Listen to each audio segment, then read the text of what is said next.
I broke down how a 21-year-old is turning social media attention for free into $140,000 per month because she's not paying any money in ads and she's not sending them to a traditional website, a link tree, or a calendar link. I'll show you what she's using so that way you can implement it too in your coaching business. Let's get into it. So, who is Ava Jurgens and why should we listen to her? She is a social media manager. She runs a social media management agency where she helps business owners create viral content that helps drive views and sales. And so here you can see that she was actually on the landing page for Alex Hormozi's $100 million Money Models launch landing page. And here she is as a testimonial. I just blew this up so you can see it better.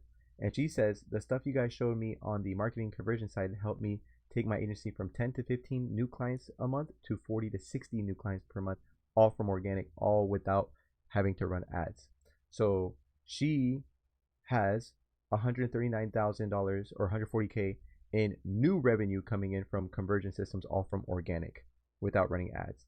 So her price point, how I got to this number, is I took the 40 right here from new traffic and used her middle price point because this is the prices that she charges per month.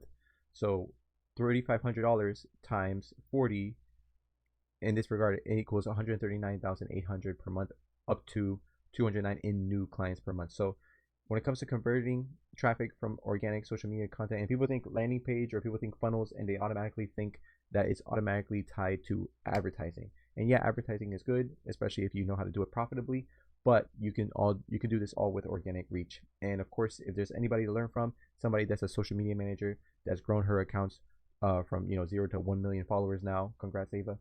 And also someone that does that for a living for other people and has a giant list of testimonials on people growing on Instagram, she is the one to pay attention to. So also shout out to her. She just turned 21, so appreciate all the content that you put out, Ava, and I appreciate the fact that you gave a lot of that content for free and you're willing to help a lot of people, and that's why you're seeing the success that you're seeing. So now let's talk about the bread and butter, the Instagram. So why is this Instagram working? What is she doing? Where is she sending this engagement and traffic to? Well, of course, you can have a landing page, you can have a high converting system, but if you don't have the traffic, it's not going to lead to any results. So she's getting a lot of engagement. And how do you calculate the engagement percentage? It's the amount of likes and comments divided by the amount of followers times 100, and that equals 4.33 based on her follower account. And she has obviously a large following. So 76,000 followers in the past month. That spike is usually because she was really close to 1 million and then she hit the 1 million mark. Some more statistics. Again, you don't need a ton of followers. She has 1 million followers, but you don't need all of this because it just depends on what your niche is. Her niche is growing on social media, so that's why it's even more important, and she's promising that to her clients. If your niche is, of course, fitness, then of course growing matters, but it doesn't matter as much because that's not what you're in the business for. You're in the business for helping them transform their bodies. If you're a leadership coach, you're helping them get more out of their executive team. You don't need to have a ton of followers. There's coaches that have 1,000 followers that post, they get 500 views per video, but they're talking to the right people, and every time they post a video they increase the likelihood of them landing a client. And some of them are, depending on how much you charge, they're making anywhere between $5,000 to $25,000 per month with very low followings. And if you have bigger than that, of course, even better. Even if you have 8K, 10K, then it really starts to get crazy, especially depending on how much it is that you're charging. So Ava talks about what she puts in her bio. How you help people, what do? You put some form of micro proof or some form of credibility, and then right here you would put what you want them to do. So a call to action, and in this case it's a high converting landing page. And notice that it's a high converting landing page, not a link tree. A lot of people and a lot of coaches I see, they have a link tree and they're splitting their traffic to make 15 different decisions, and you know what confused people do? They do nothing. So the more options you give people, the less likely they are to do what you want them to do. That's just common sense. And then here, client results. So this is the story that she had at the time. It's a single story, and of course her niche is growing Instagram accounts, so she's showing a before and after. Depending on what it is that you do, you would put your before and after for your client results. And this is a story that gets a lot of click-throughs and a lot of people interested into buying whatever it is that you have, because you're showing the before state, the after state, which is ultimately the pain that they're in now. So this is how they see themselves. This is their dream outcome.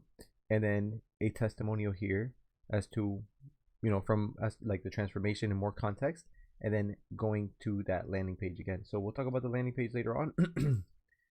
Now, as far as like the highlights, her offer here, self-explanatory, client results, what it is that she's done for clients, tips and tricks, and then also start here. Now with the tips and tricks, a good option is to have like a frequently asked questions, so that way you start handling objections within the story, so that way people can click through and they get an understanding, and you're breaking beliefs here. So that's the important part of the tips and tricks or frequently asked questions. That's the one I prefer. And start here is essentially just the story as to why she's passionate about what she's doing, a little bit more about her, and a little bit more about what she does, but in a very like top of funnel type of way. Now, here are her 2 pinned posts. One of them is the perspective that you would have if you hired her as a social media coach, and she shows you what she does managing your social media.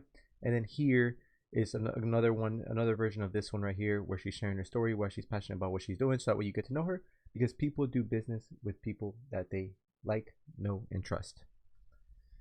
Then here you can see the branding. You can see that she has a theme, and it's just a visual aesthetic that differentiates her from everybody else. This is just her format and her visual identity. It's that lime green and that type of bold font, and that's what works for her.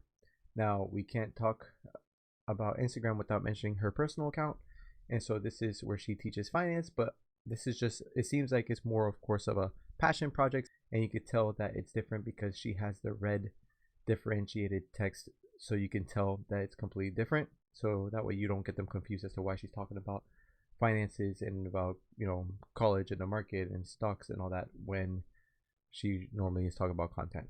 Now, as far as YouTube, YouTube is part of her strategy now, and she's gotten 1,400 new followers or new subscribers on YouTube in the last 30 days, at least in March. And a big key right here is the fact that she has 0 estimated earnings. Granted, she just started relaunching her YouTube channel. She only has 11 videos, but content creators are, a lot of influencers don't make money, though they have like a giant following. Some people, of course, they have brand deals and all that kind of thing, but a lot of them are broke, and the reason why is because they don't have a business associated with this. So they're basically just trying to make money off of views or promoting a product. But if you don't have a big enough following, or if, because before, when this was early on in social media, they were looking for anybody that just had eyeballs to try to promote a product. Now they've become more nuanced because they realize that you can have a post with 1 million views and have buyers, or have no buyers in that mix, or nobody with the intention to buy. So now they're looking for more niche creators that are nuanced. So if you are promoting your coaching services, your agency services, and you're doing it in a way where it speaks to one specific type of person, and you get less views, it's still concentrated, as we talked about earlier. 10.1 thousand subscribers, 11 videos, and she's been posting consistently. And you can see here that this is like at the time that I screenshotted this, you can see that the views here are not as high as the older ones.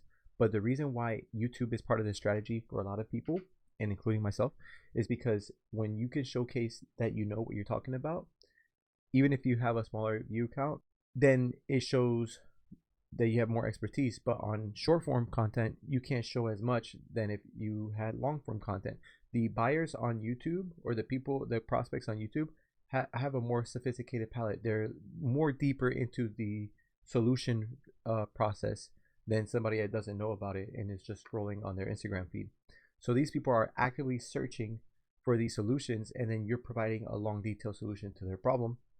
And so the average person doesn't buy until you have until you've consumed 7 hours worth of their content. So if you're getting a lot of value from this, please like and share this video, subscribe. But the whole point is, there's a lot more that you can say, and it takes a lot less videos for you to portray your expertise on YouTube than it does on Instagram Shorts and YouTube Reels, for example. And so here is what her description for her most recent video at the time that I screenshot this, and notice that she has the same landing page, so it's very congruent, and it's all going to one place and all organic. So now on LinkedIn, it doesn't show any metrics. You can see that the branding's a little bit different, but it's just a different clientele. Maybe that's why she has that. I do think she should have a little bit of lime green, but it's not a big deal. Like, people know her mainly on the other channels. So here, of course, the same landing page, and then here she's not getting as much engagement, which is different niche and different demographic. But what she's posting on here is not what she's posting on her main channel. It's what she's posting on her finance channel, because it's not talking about Instagram, a competing platform to LinkedIn. So very intentional there. Now, I do think she needs to put a visit my website call to action in her posts. It's something very easy to enable. It automatically pops up whenever, this is just an example of my post, and you can see here that I have that on every post that I have. So it's just something that I think she could improve on. So minor, but could you, if it gets you 1 or 2 extra clients, like that's already, like, for her, it's already like, that's like $6,000 to $8,000 depending. Now TikTok, some basic metrics. She's been posting, guys, just so you know, consistently for over 4 years, posting 1 time a day every single day or more for more than 4 years. So granted, again, this is her niche. You don't necessarily have to do this, but you can see why she has, like, why that's why her focus is because that's like her actual promise to her clients. So all that leading, of course, to the same landing page again. So what does all this lead to? We'll break down the landing page later on, but what I will talk about is on your bio, she even suggests that you either have a freebie, valuable offer. So a trick that she does is, instead of putting her 1,000 viral hooks that's very valuable for content creators, instead of putting that in her bio, she actually uses that as a call to action for people to comment that word, and then she has a mini chat automation that sends them this link. So it's still a landing page. The freebie is a landing page, but it's a landing page focused on lead generation, where she's collecting a full name and their email, and that's it. She's putting them into their ecosystem. And then, of course, you could just have a regular landing page that leads to a booking a call or a webinar or whatever it is that you are looking as your primary offer. So in the next video, we're going to be breaking down the psychology of her landing page, why it's converting people, why it's working, similarities to maybe Alex Hormozi's, and maybe I'll use a few others. But as you can see, one thing is that they're very concentrated on showing results. If you don't have results or that many results, then there's different ways to build, of course, a high converting page. But we'll talk about how she's filtering out the people that are not serious, and that way you can do the same and apply these things. If you saw value in this, again, like and subscribe. But also, if you need help with building a funnel like this for your own coaching offer or business, and you need help, or maybe you need help with a landing page and building one that's high converting, go ahead and DM me on Instagram. Let's just have a conversation, and let me see if there's any way that we can work together, if it makes sense. But I appreciate you guys watching the video. Like and subscribe, and see you on the next one.